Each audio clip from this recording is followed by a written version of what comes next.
How to easily add a custom font in Wix so you can make your website look more unique and personalized.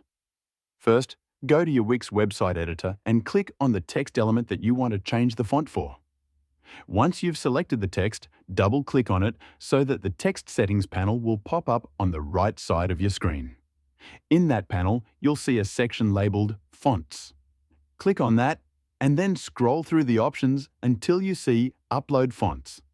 Click Upload Fonts, and now you can upload your preferred font file directly from your computer.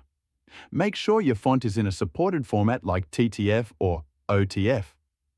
Once it's uploaded, it will appear in your font list, and you can select it to instantly apply it to your text.